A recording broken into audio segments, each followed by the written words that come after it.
we consider Valentine's Day not a high holiday, but it's still considered a holiday. And I always think the word, you got to remember, holiday comes from holy day. And so Valentine's Day technically could be considered a holy day. And yet what's holy about a holiday where some people have partners and some don't? Oh, it's Valentine's Day. It's Valentine's Day is the day I become most depressed through the year. And or the day after, because I don't have. You can't call it a holy day if some people are left out. So how do we justify Valentine's Day if some people are left out of love? Here's the answer. You're never left out of love. You're only sometimes left out of romance, which is fine. God's single. And that's it. Thank you for being here. What else do I have to say? God's single. It seems to work out. I mean, it's not actually that far off from what we're supposed to be looking at. Single yet one with all. Then God appears to Moses. That doesn't mean he likes Moses more than you. God appears to Jesus. That's how it's supposed to be, where you might have a unique relationship with this person or that person. Can you shut that door? Let them know they're being a little loud. Thanks. Oh, and you can exclude some people. It works out. So just imagining like God, we're made in God's image and we're supposed to be learning to be as God. So if I think of that in a day-to-day application, what does it look like? Well, guys, it looks like love for all, oneness and love. What is that? Somebody's channeling. All right, their music started coming out.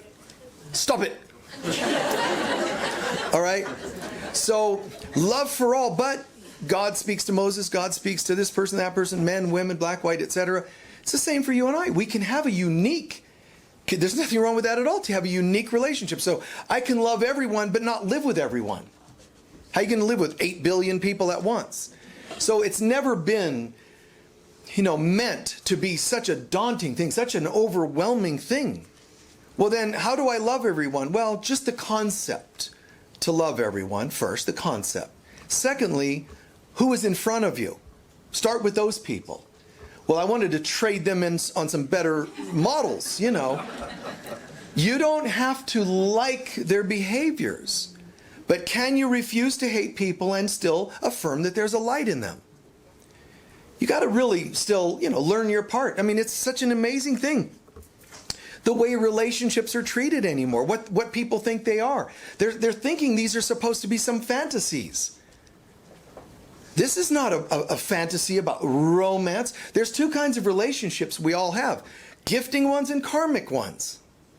Karmic ones are the ones that push a button here and there. Sometimes they're too karmic. They're so overwhelmingly karmic.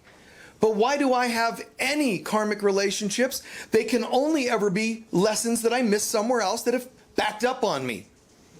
They've come back to me. Okay, so let's get the lessons. Fine, so Michael's saying I have to stay with. I didn't say that. You can leave as long as you get the lesson. Get the lesson with them, get the lesson without them. But you still have to get the lesson. Because you can be in any form of a karmic relationship, walk away from it, run away from it, not learning anything. It won't matter, because if you die the next day, you're coming back with 2 of them. Because God loves you so much, it's going to support you in creating so many of them that you can't ignore them, if that's what you need.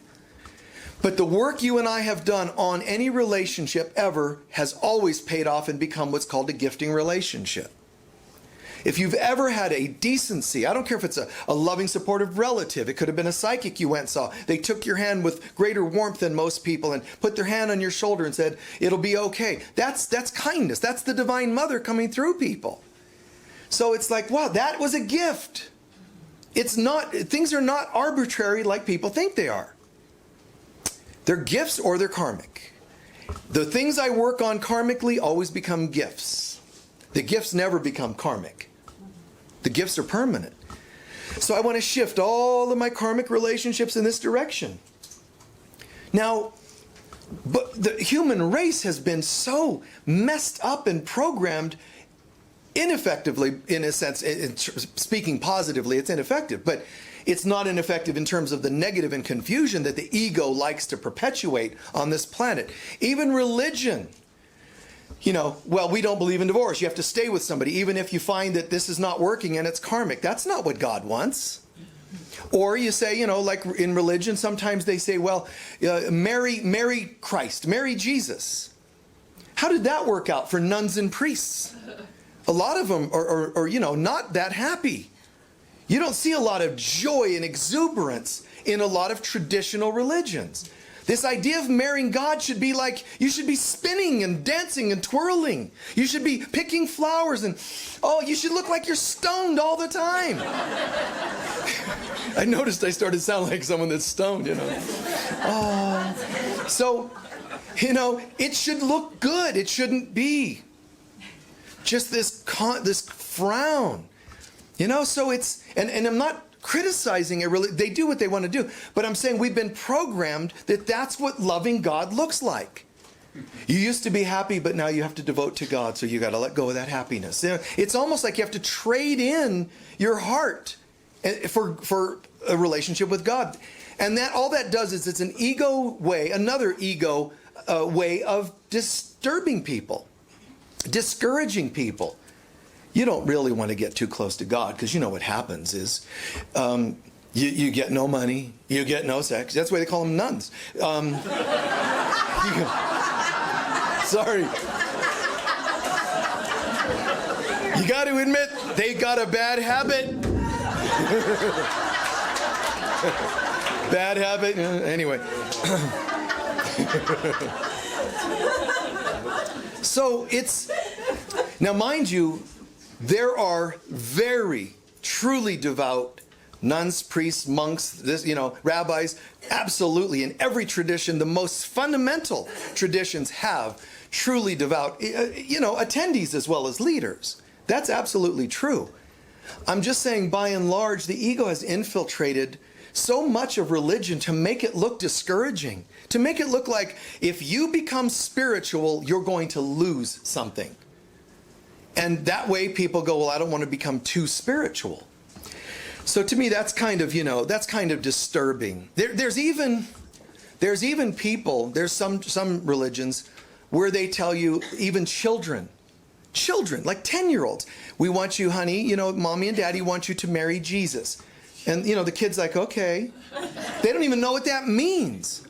And so they'll say, and some of them even go so far as to say, to a 10-year-old, to an 8-year-old, to a 6-year-old girl, you're going to marry your daddy.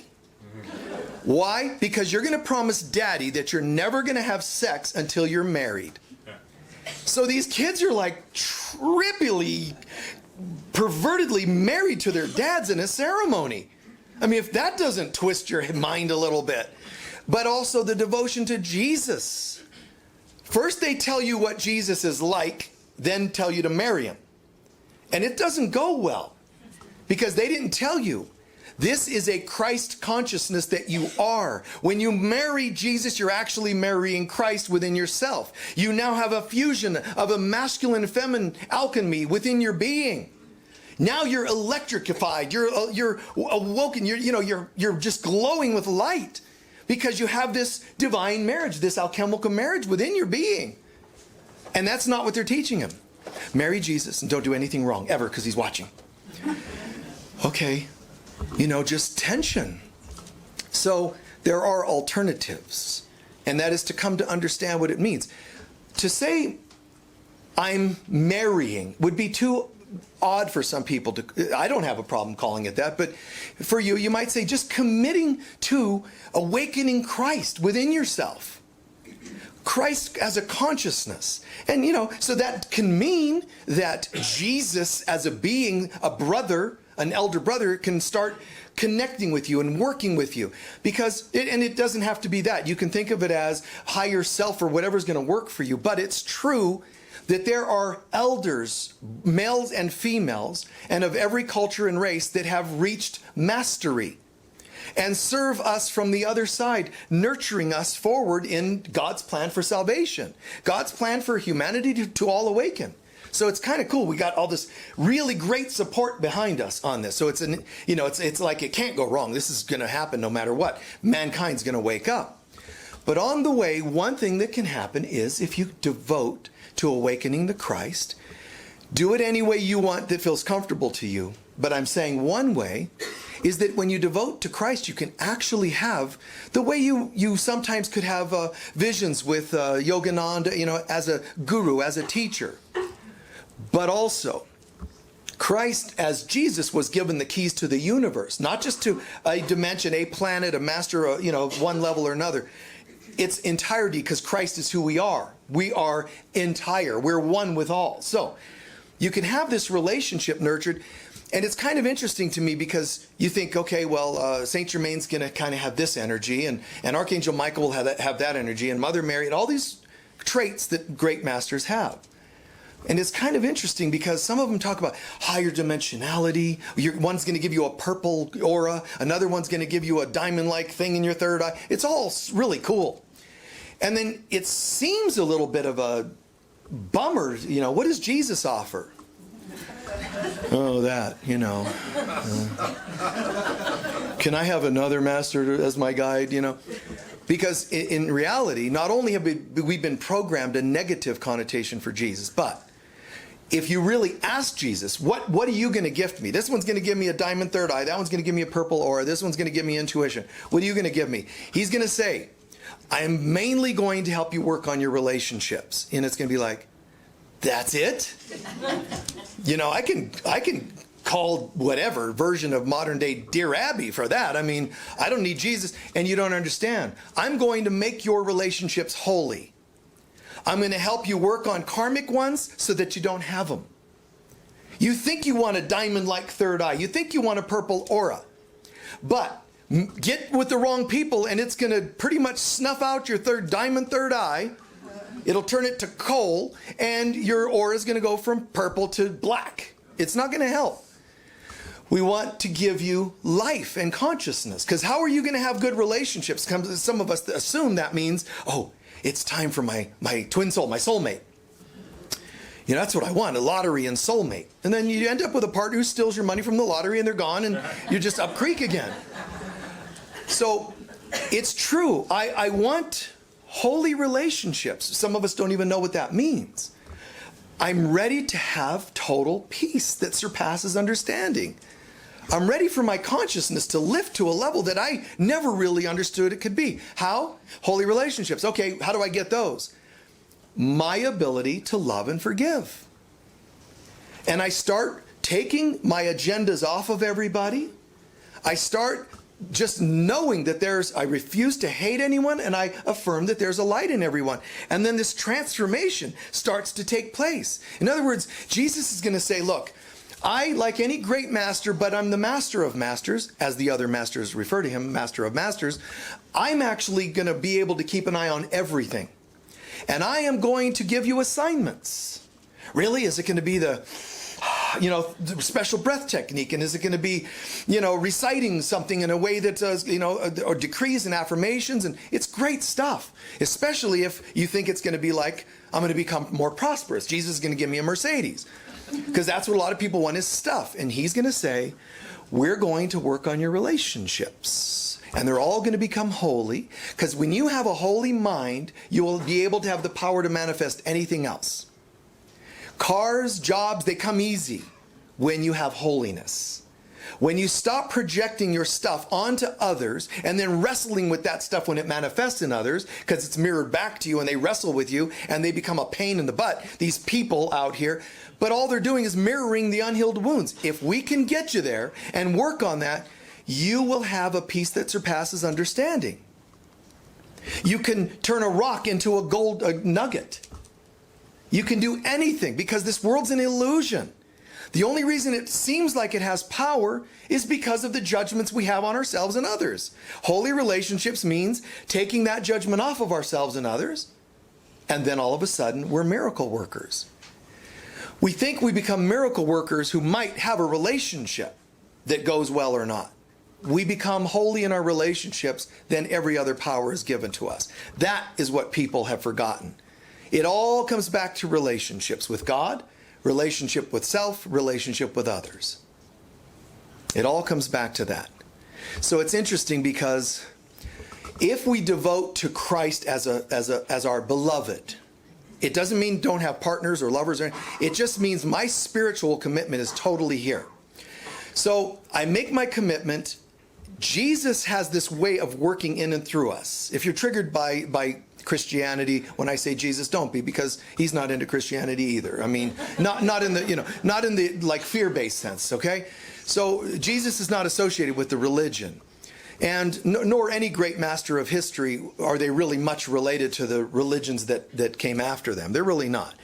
So Jesus has this way of saying, you're helping me be in charge. You're surrendering your heart and soul to me. So I'm going to give you assignments. But the assignments aren't going to be complex meditations. They can be sometimes, but not so much that or external ritual as much as I'm going to give you assignments. They're called people that I'm going to bring into your airspace. Some are going to fly in under the radar. Those are the ones you usually marry. But, well, you know. But I'm going to bring assignments to you. Because we're like, oh, Jesus, if you're going to come to me, maybe you can do some specific, fantastical, wonderful thing for me. You know, colors and angel visions. And no, just Joe and Jim and Sally. And, you know, we're going to bring that. That's it? Somebody else over here said, you know, they did a prayer ritual and they won the lottery the next day. You're going to bring back my ex? Seriously? That's it. And we don't understand. Now, if you think I'm messed up in suggesting this, then ask yourself why you've been alive as a soul for billions of years and you're still here.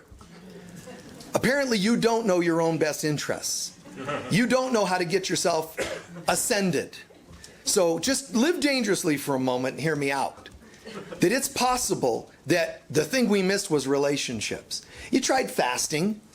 You tried working in temples. You tried developing psychic abilities. But if you're still rude, you're rude. You still have to work on you. It can't just be skills and cool things out here. It's to be Christed. And how's that done? Anointings and so on? No, it's healed relationships. And that's, I'm really emphasizing that because this is Valentine weekend. So Jesus is going to say, I'm going to give you assignments. What's really cool is what you don't realize, because it seems arbitrary. Here's a person that entered my life today, and here's one tomorrow.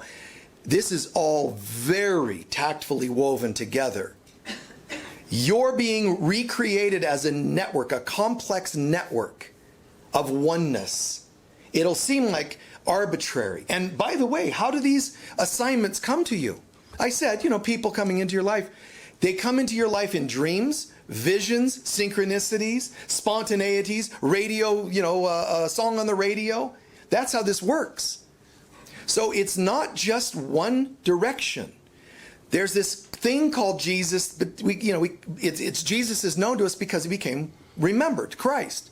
So this thing that is Christ, that's also you and me, this thing that is Christ is this consciousness that connects all things. We're still trying to call our spiritual path this little ritual or this little thing I'm doing, this class, this workshop, these little arbitrary things. Christ knows how to weave them together. So surrendering into a relationship with oneness isn't like having a partner. It's I'm surrendering to oneness. God is single, yet one with all. Let me be single, let thine eye be single, and connect with all that is. So now, in my connection, I start to realize, wait a minute. This dream I had last night, there's a piece connected with a dream from a month ago, which connected with a synchronicity on the radio today, and your mind starts catching on. And at first you're amazed. Then you sit back and just go, wow. The amazement shifts into this awe. And I have been trying to figure out my own life.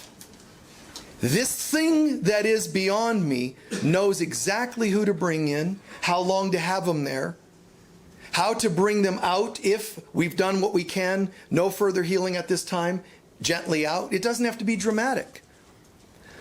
My life guided by God becomes, like I said, it's almost awe-inspiring.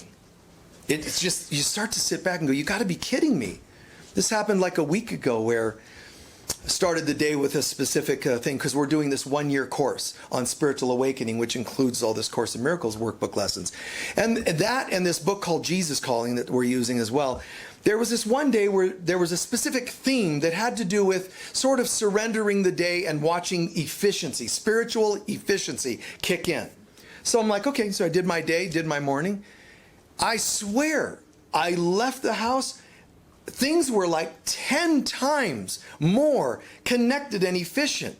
Every room or closet I looked in, there would be like almost glowing with light, like 6 things that came together. Oh my God, I've been looking for that. Oh my God. Whoa, all these things. Then I go to the next location. That's bizarre. That's why I found that in the closet, because it's supposed to go to them and this and that and the other. It's like so magnificent to be in that state of connectedness.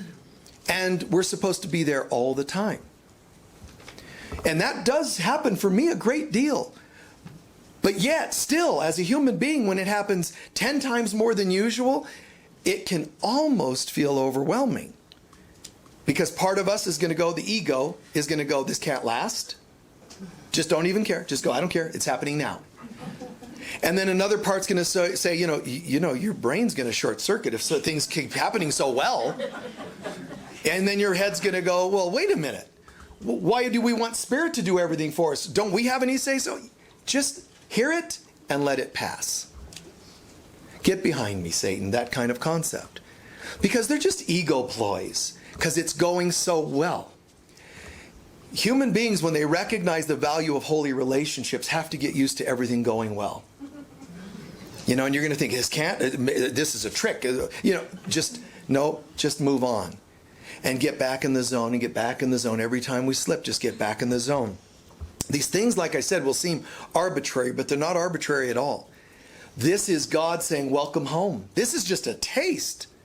All of a sudden, it's that moment where you learn that below the tip of the iceberg, under the levels of consciousness, the water, there's much more than we thought. And that's just when we first go, wow. When you first saw that picture of an iceberg and what was under the water and went, wow. That's all that you have happening now. There's so much more. Because there's a point where you not only go the tip, and then wow, under the sea level water, you all of a sudden go, and then the whole ocean.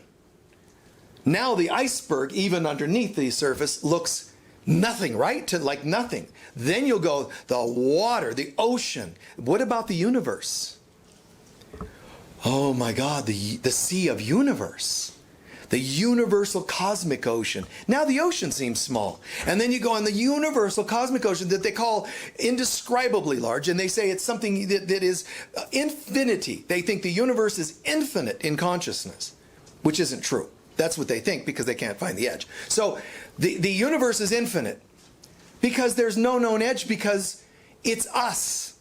The universe is just a dot in our mind. We're co-creating the universe, and there is and yet there isn't an edge to the universe. There is, in a sense, because anything we haven't yet put thought into hasn't yet become, so it's vague. And that's the part of the universe that they'll say it's still there, it's expanding, and there's no limit. It's just strange. They're going to use their head to try to figure it out, and you can't. What it is it's our mind, it's our imagination, the universe. All the black space is simply filled with the black space within our mind. What they call dark matter. It's just blank space within the mind. All the planets, all the stars, all the nebulas, all the amazing colors, all the twinkles of the stars, all that is just not even a dot in our mind. That's how powerful we are. We think we're a dot in the universe, but the universe is actually a dot in our mind. And when we find love with each other, when we find a sense of forgiveness, we actually start becoming one with the universe. First, one in your little life and these synchronicities. Don't get too attached to that, because then you'll realize now this oneness is almost global. And that feels wow. Then you realize, and then it becomes a solar system. Wow, what's happening? Wow, I mean, am I becoming like, this is so beyond comprehension. I feel like I'm overwhelmed. Just breathe. Just breathe, surrender to the Mother, the Divine Mother, and the Holy Spirit. Bring me as far as you know I can go. And that's why some people will try it synthetically, a drug, a pill, a plant of some kind, and blow their minds open beyond what Spirit Mother would have said, that's beyond what you want to do right now. Oh no, I'm going to try this. You know, you take something and then boom, and then you're a Kundalini casualty. You know, walking around mumbling to yourself, you know, in Sedona. So, so if any of you are online and are a Kundalini casualty, welcome to Sedona. No, please don't come here. So, a lot of us end up saying, you know what, I want more. The Holy Spirit will guide you. You'll have epiphanies and moments of oneness and connection. They may not last. Don't get frustrated. You saw purple light in a meditation, bright white light in a meditation. You felt oneness with the planet, the universe, whatever it is. Don't get too attached to it, because your brain is not actually made to handle total oneness yet. It will blow a fuse if you put that kind of energy through it. Just let today be enough for today, whatever that happens to be. I feel really good about who I am, what I am, my consciousness and all that, but I really don't try to design a whole lot of what happens to me. I don't say, okay, Lord, here's what I want today. I know things, I connect well, I this and that and the other, and I still stay as passive as possible in my participation. Just, God, it's up to you. I really do. Which might be why I feel as good as I feel, because I don't get myself trying to control it. So stay out of the tendency or the temptation to be the one that decides what you need today spiritually. And it's an easy one to get caught in when it comes to relationships. You know, listen, God, in case you missed it, I don't like this person. Why? I don't know why you brought them. You must have missed the memo. Let me give you a hint. One word, divorce. And yet God brought them to me. It's somehow it's perfect. It can't not be. That doesn't mean remarry them. But if they came to your mind, your favorite song of theirs, you know, your song with them came on the radio, and whatever else, let it be. Just let it come to you. Let it be seen. Refuse to hate it. Fill it with love and let it be. What we'll do is, when we're done today, we'll do a nice forgiveness exercise for everybody and all things for that matter. I want to just say one more thing though. Valentine's Day, romance, there's nothing wrong with it. But spiritually speaking, like I said, you're single. Those of us who are on the spiritual path, if you're married, you're partnered, I think that's fantastic. And that's its own thing. So is being single, its own thing. Don't be single thinking it's wrong and you need to be partnered. Don't be partnered wishing you were single. Wherever you are, start there. But I do believe that a lot of people in the spiritual movement and the New Thought movement and self-help, there's a lot of people that are without partners or relationships that don't seem to last very long. Don't get too tripped out about that. What you're doing is you're comparing yourself to the image the world gives. You're supposed to be married and have children and so on and so on. None of that's true. We created the world, so why are we following laws that we already subconsciously stuck out there? Change the rules. Be okay with who you are and how you are. The truth is, if God is single and yet one with all, how do you know that being single isn't a symptom of being well on the path? How do you know it's not a symptom of being more like God, single, yet one with all? You know, it's interesting to me because, people look for this treasure of a person, the one and only and if only. And all that does is affirm that you're flawed, looking for somebody that'll fix you or complete you. So, and there's nothing wrong with wanting partnership and romance and all that, but just recognize, if you die tomorrow with somebody and you're not healing, you're no better off. It's healing who you are that is the priority. Having a partnership and then dying doesn't mean you exited complete. You just probably had one more incomplete relationship. So we have to make our priority who we are. So some people are like, I want a magical partnership. Which means what? Well, it should mean not somebody that's going to fulfill you per se, but if I recommend it, I would say get healthy. A person that's healthy in your life. Mature, mentally, spiritually, emotionally, financially. Doesn't that make sense? Find healthy. But that would mean here's the difference between the two. If I go get one because I don't have it, that's not going to work out very well. Even if it looks good for a while. If I say I don't have it and I want somebody who's more grounded than I am, you're using them for grounding. I want somebody who's better off financially because I'm not. You're using them for finances. I want somebody to snuggle with. Buy a stuffed bear. Why are you going to hire a person to fill that role? How real is it?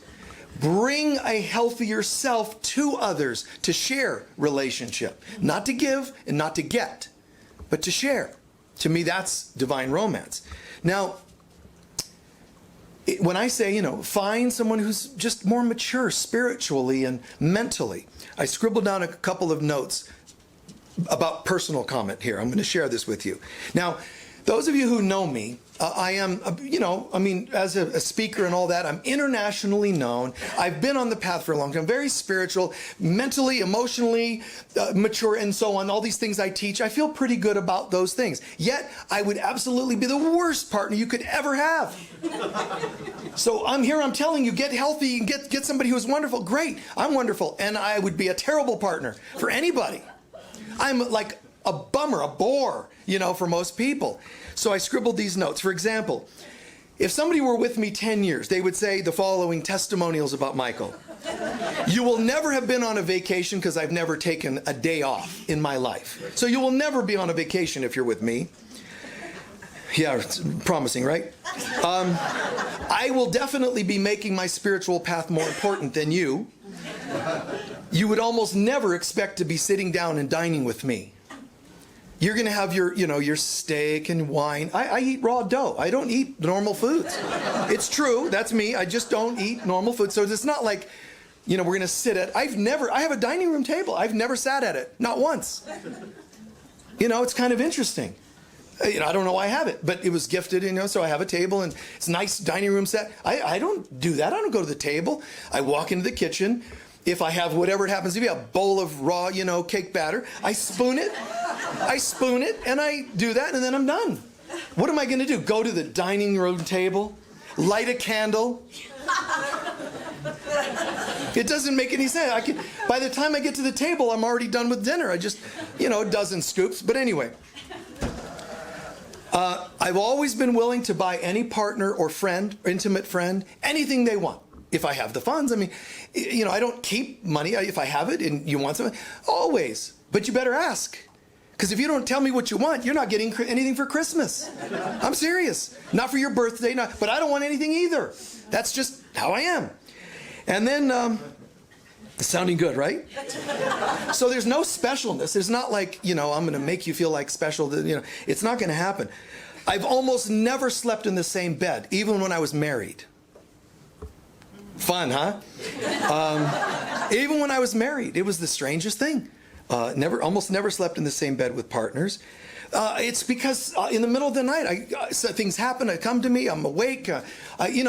So I don't do that. It seems like it would disturb them. Have a very simple wardrobe. Very few pieces of clothing that I have or own. So you're not going to be like in a fashion statement relationship. If a person's with me. I'm thinking, if a person's with me, there's just the whole spiritual thing is all that matters. That's how my mind works. So it's not, you watch romance movies, you watch horror movies, suspense movies. I have no interest in that. I think I watch more cartoons. I do, like movie-wise than any of these other things that people are into. So this is just an odd person. So don't assume you're going to go and get someone if I just get somebody who's kind of spiritual, it doesn't mean anything. I feel very good in all those areas, and I'm totally messed up in terms of you expecting that I would be a great partner. I taught sacred sexuality, for God's sakes, and still I don't sleep in the same bed with anybody. I'm not saying I'm like totally neurotic. I'm saying that I just feel like I'm standing in light, and if something doesn't resonate with that, I'm not really that interested in it. Refuse to hate it, love them at the deepest level, but I just feel okay. I taught sacred sexuality, yet I didn't teach people to be totally loose that way. I talked about integrity, spiritual connection. You get up that pyramid on relationships, guys, it's lonely at the top. There's less stones up here than down here. Lots of dating down here. What's up here? What's up here? And if you didn't notice, the pyramid of all pyramids, the Great Pyramid, is missing a capstone. And your dollar bills, look at the pyramid on your bills. It's missing the top. Not missing. It's because God is the primary stone at the top. God is the cornerstone. Now it sounds like I'm preaching religion, don't do relations. No, just do them well. And own who you are. If someone comes into my life and says, well, I'll change him, that's not going to go well. What makes you think I like cake batter. I like cookies, just whatever. I like simple things. Ice cold milk, man. You can't beat that with great cookies. So that's me. Now somebody says, no, but I'll wait till he tastes my steak. I've never eaten it and I never will. It's just not my thing. So you're going to find yourself frustrated if you're with me because you're going to feel alone. Nobody eating at the dining table with you. Oh, when are we going to go on vacation? We're not. Then why should I get with you? I don't want you to. I didn't ask you to. Read, leave me alone. To me, alone is all one. It's the same word, just broken up differently. So, and when you're really into spirituality, you feel like this. You feel this amperage, you feel this voltage. You feel this energy. That's an intensity that some people aren't going to do well with. I'm going to go, Yesterday, 12 hours I was helping out with one of the local estate sales. I just volunteer. 12 hours from 6 in the morning to 6 at night. 6 at night. We done? I went back and here's what I do. My example of a day after 12 hours of that. I went home and I got these larger critters that get in my backyard because they like to go after all the things that I put out for smaller critters, birds and whatever else. So I put these live traps out. You can catch them and take them out to the water. So I go home and, I caught another one. Oh, I got to go get it and give him some water, give him some other munchies to have, cover the cage, put it in the car, go driving out to the wilderness somewhere so I can take this cage, now it's evening time, trying to navigate night, go out there somewhere, lift the door, let it take off, put it in that's my day. It doesn't end. There's just always something else that's there to do. I don't have to, but I love the animals. I want to catch them live. And I want to bring them to the best habitat they can have. You see? It's just a very eccentric, it's almost like by night I'm a trapper and by day I'm a, So, the bottom line is that our relationships are meant to be healed and holy. I feel great within myself. If someone said to me, I would like to partner with you, but you have to eat, whatever it is called, your steak and potatoes and wine, and it's not going to happen. If they say, well, I want to do this whole certain style and the way the world wants it, and it doesn't matter. And it doesn't matter if you're gay or straight. It doesn't matter if you're not being intimate with people, there's nothing wrong with you. And if you are intimate, there's nothing wrong with you. Are you straight here? To be able to say, I'd like to choose intimacy today, and yet it not be weird in the mind. And when you say to people, if they say they're interested, yeah, but can we be without weirdness in the mind? No, I don't think so. Then say no to them. But if people can meet you heart to heart and safety is there, then I think it's a beautiful thing.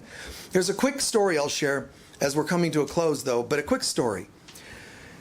There was in the place called Thebes, there was a band of warriors during the Greek Empire type time, a few hundred years before Christ. But there's this, you've heard the term band of thieves, right?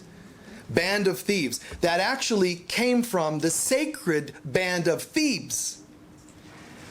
And this one Greek tribe, they were all male lovers, partners. One was called the beloved, the other the lover. They were all male partners. They marched into war together, side by side. They were lovers, friends, spiritually devoted, warriors together. It was a bizarre, nobody had seen this before. They would die together. And when they would die together, they often were found embraced or holding out of this total love and commitment for each other. And it's called the sacred band of Thebes. When they were finally wiped out at the time of Philip and Alexander, it said that even Philip, who was not a soft individual, he's a hardened man, broke down in tears because there was something about walking to the battlefield and seeing how much love these guys had for each other, mind, body, and soul. It was almost like it was never witnessed before. And a warrior breaks down and says, almost like, what have we done? Like something so amazing. That's how we're supposed to be. Mind, body, soul. And that's not an easy thing to live up to. So when people want to be part of my sacred, band of thieves within myself, I want to get along. I want God to come first. I want trust with each other. What can we entrust you? If I tell you something personal, can I trust that it's yours to keep, to hold on to? You see what I'm saying? This total beautiful sacredness. Can we be intimate at the deepest level? Can we be spiritual at the deepest level? There's a part of all of us that goes, yes, this is, yes, yes, yes. We get excited and go, that's what I want. Getting ourselves to live it is another story. Because you'll say, yes, I love this. This is what I want. Then you'll meet somebody who's halfway there and you'll bargain and take that. Because it's better than no one even halfway there. Your bargaining tells the universe, I wasn't serious when I said I want that. What I meant was I'll take anything. And the universe can say pretty consistently, and so it is. And then you're with somebody who's halfway there, and then you're whining about how this ruined your life. Well, it's true. I can't believe they did this. They pretended to be. No, you bargained. And there are things you can do, built-in mechanisms to make sure that they don't fly in under the radar. First of all, taking your time in relationship. And also communicating. What are you looking for? Now, if you say, here's what I'm looking for, but they see you have a pattern of bargaining, they're not going to take you seriously. So just the same way I can stand here and be emphatic and say, half humorously and half seriously, I would be the very worst person for somebody to be a partner with. I've been married and I've been partnered. I've had intimate friends. I've had nobody. I've had the different things. And I love them all as it's happening. But this is a lot to have to deal with on a day-to-day basis. This kind of person. Because I'm not interested in messing around. We talk. I want honesty. I want clarity. No, I don't want games. And if you start shutting down and you want to keep the secrets and areas you don't want to talk about, we're already done. Honestly. There's nobody that I've had on this planet that I could say, well, because this other area is so magnificent, I'm going to give in on it. And I'm not interested. I have something in me has such conviction where there's no settling. I say none. I have moments where I have settled. I've stayed in a relationship longer than I probably needed to, but I felt right about doing it at least. And if I was interviewed on a soul level and told, you can go back and cut that one 4 years earlier, or a certain relationship 2 years earlier, I can't say that I would do it because I know that what I did was trying to be good, trying to be helpful in some way. So my intentions were good, even when I could tell you, part of me says it was a little longer than I needed to. That's hindsight. At the time, I knew that I was really trying to be helpful in a certain way. So can you say to my own spiritual self be true? And that's what I've got to do now. I've got to start having a absolutely passionate, loving, exuberant relationship with myself. I've got to start recognizing my value. It really doesn't make sense to be with somebody just so you have somebody when you grow old. Because one of you is going to still die before the other. So, well, I don't want to grow old alone. I don't want to. You're already alone even when you have somebody in your house. If there's not connection. Well, I don't want to die alone. Well, there's a 50-50 shot at that. You think that moving somebody in guarantees it? It doesn't. It just doesn't do it. I don't want to die alone. You're already alone. You're already scared. As a counselor, spiritual counselor, my heart goes out to people, certain individuals especially that struggle, they suffer because they feel alone and so on and so on. But I know there's bigger messages, there's bigger lessons to all this, and humans are looking at this one thing and missing the rest. And it's easy to do on this human plane, to forget the rest, the bigger picture. So the idea is to create holy relationships. How? Forgiveness. And The point about forgiveness, please remember this. I'm not telling you to enable other people with forgiveness. Real forgiveness, nothing like it. False forgiveness is worthless. What's a form of false forgiveness? Well, first of all, flippantly saying you forgive people that you really haven't. But here's another, and it's really a tragic form of forgiveness, being that it's a false form of forgiveness. It's when you have a meditation at Unity of Sedona and go, oh, I feel so amazing. I'm going to call my dad right now. Guess what, Dad? Remember all those years of abusing me? I'm over it. I forget. Don't do that. Don't call predators and abusers from the past to tell them how excited you are now that you moved to Sedona, now that you watch a workshop on forgiveness or something, and you decided to forgive them. I wouldn't do that if I were you. One thing it can do sometimes is enable the behavior. Oh, you forgave me, so I guess it's not so bad. You're actually feeding or infusing those behaviors potentially. So what can you do? Just do it here, guys. But I'm so excited, I want to tell them I forgive. I'm going to call my ex. Guess what? I forgive you. You know, sometimes they're going to hate you for forgiving them. Don't tempt others to lose even more of their consciousness. If you've truly forgiven them, you're already done. Why do you have to go tell them? Well, I just thought they should know. Who thought? Do you think God in you thought that they must know? If it's God, God's already won. God already told them. If you're not sure, then say, God, tell them. And if you believe God answers prayers, it's done. Be careful, guys. You can tempt other people to become more harmful or hurtful or continue their hurtfulness and your role as a victim if you keep forgiving them for hurtful behavior. I feel good about forgiving whatever happens in my life, but I'm very clear that I don't tell everybody that I have forgiven. Because I know that for their consciousness, sometimes, I can feel it, sometimes they need to know, I better not do that again. You see that? That's a very healthy, it's called boundary. They can think that I'm still mad. That's fine. But I am letting them know on another level. A boundary has been set so that they can go, I probably shouldn't behave that way. And they shouldn't. Do I hate them for it? No. Forgiven them? Yes. Want to keep doing it? No. Am I going to do it? No. I'm just clear. And I love that because forgiveness really instills a sense of clarity. If you still feel compelled to tell people, be careful. You might have kind of a high from an experience you had inside of forgiveness. That doesn't mean you're supposed to act on it. Just let the high be high and let it be. So we're going to do an exercise on forgiveness since we just talked about forgiveness. And remember the idea, all of my relationships, they need to be holy. All my relationships. Not just my kids and cats, my exes, past lives that I don't even remember, childhood issues, my greatest abusers. I'm not enabling them. I'm achieving forgiveness so that I'm released. But remember, some people will say, I'm just doing this to release myself, not them. You can't. If you truly want to be released yourself, you can only wish for yourself that which you're willing to wish for others. You can do it for a while. You can say, I'm going to forgive myself, but not them. You can do it. It's better than nothing, I guess. But you will not attain true forgiveness if you're not willing to include everybody that needed forgiveness. Okay? It's got to include everybody, including ourselves. So let's take a few centering breaths.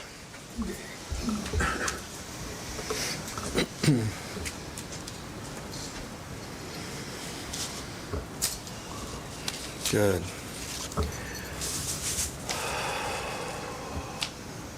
Take a moment and in your consciousness, tense your feet, your ankles, your calves, your legs. Tense them, hips, and then exhale and relax them.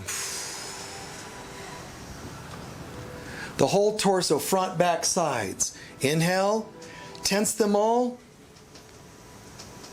Exhale, relax every muscle in the torso. Hands, forearms, upper arms, shoulders, tense. Shake it off, relax the body. The neck, the face. And let the face muscles relax. Let the mind relax. Let the emotions relax.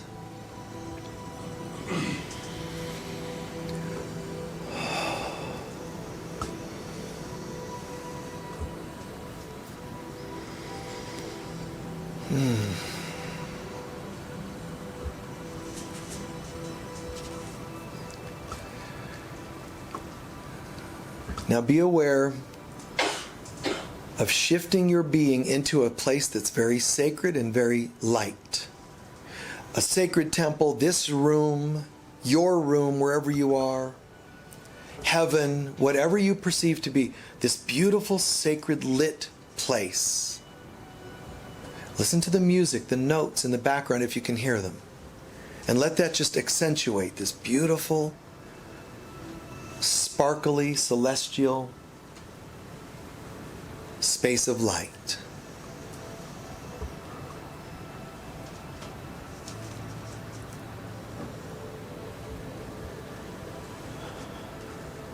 Good.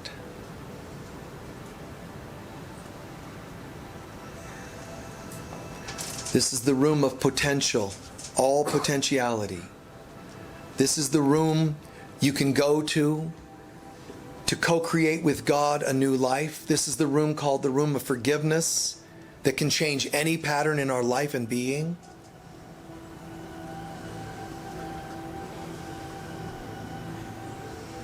This is the place beyond soul contracts and karma. This is where we rewrite it all.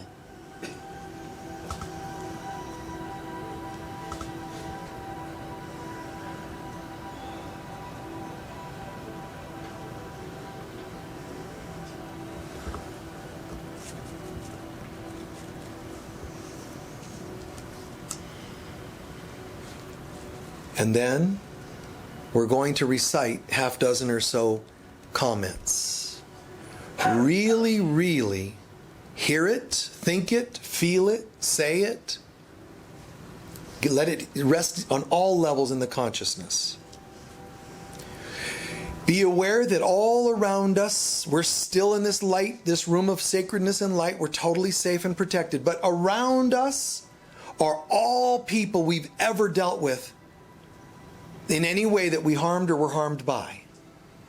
You don't have to focus or zero in on any one. It's all of them, every lifetime.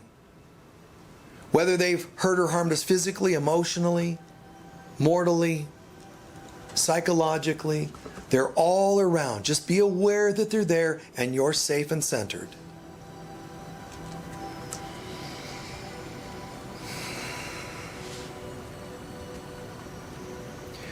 Hear the words like they're coming from your soul. I stand in a holy space. I stand in a holy state of mind. I am part of God and I am very holy.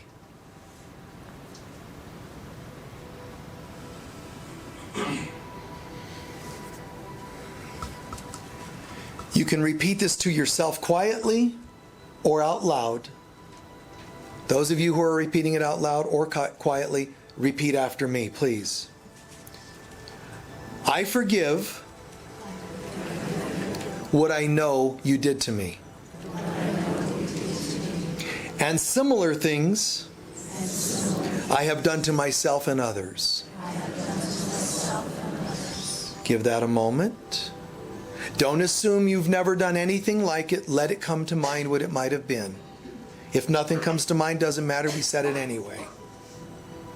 You might not have done anything literally the same, but if something comes to mind, it's in the same ballpark.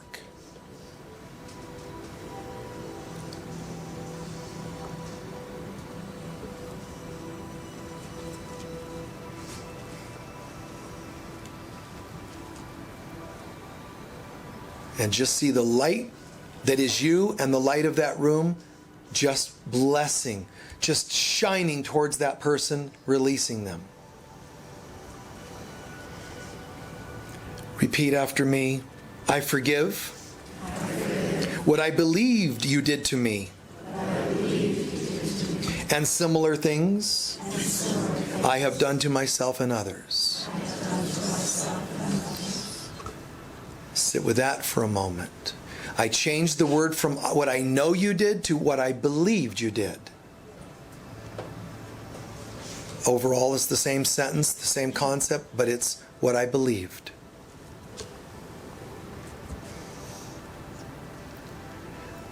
Let it come to mind whatever they may have done, also what we've done somewhat similar to ourselves or others.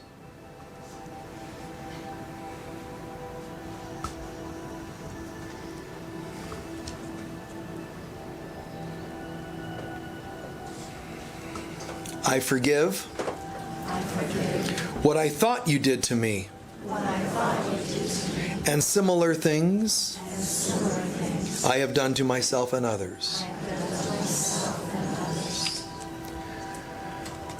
What I thought you did to me, and just see that the same as the others. Whatever, whomever, wherever it comes to mind. Let them or it come to mind. The light that I am just shines and disperses it, melts it away. Not only what you did to me seemingly, but also what I've done to myself or others. Coming and going, healing, forgiveness.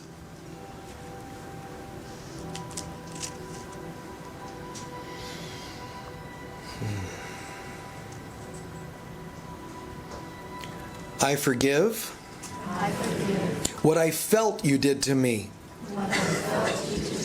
and similar things I have done to myself and others. Now it's what I felt you did and what I felt I did.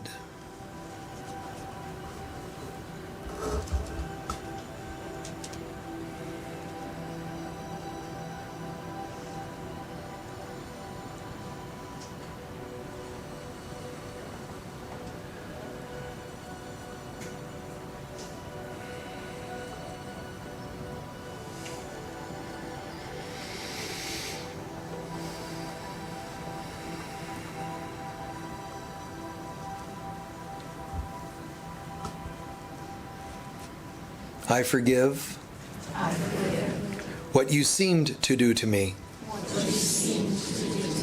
and similar things I have done to myself and others.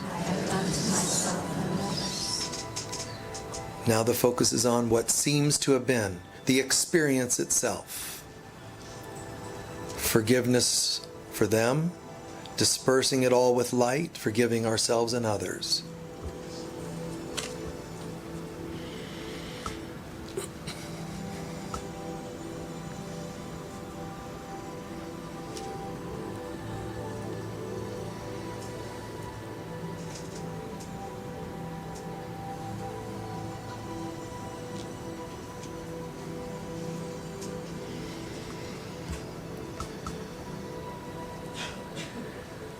Be aware that huge portions of the groups of people surrounding us have now dissipated.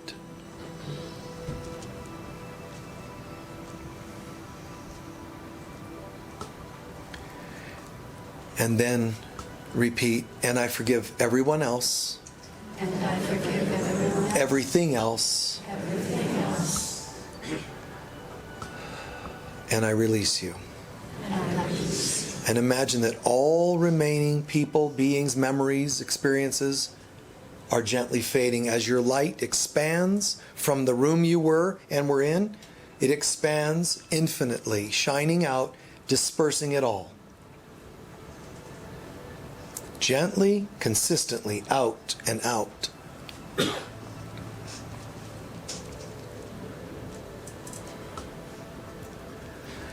And there's a beautifully crucial piece that we just accomplished. It means that those people that used to surround my room, keeping my light narrowed into one pocket of beauty and safety, by my doing healing and forgiveness with them all, can you notice that your light expanded? The room expanded, which means, as far as you know, the presence of God to you has now expanded. So even the people that were once hurtful, challenging, just helped you to expand the presence of God, the presence of heaven. And with that in mind, the last thing is just to feel the gratitude God has for what we've just accomplished. You've just forgiven my children who forgot who they are.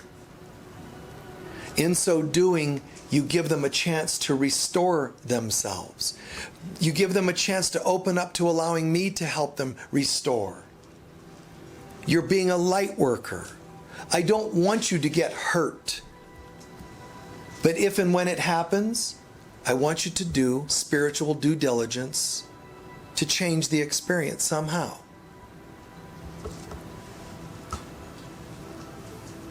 You are my beloved child in whom I am well pleased.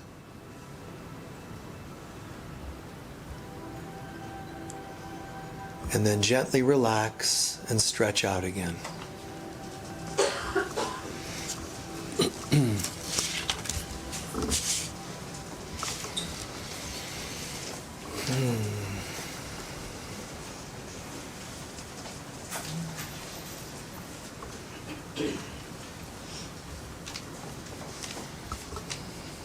How's everyone?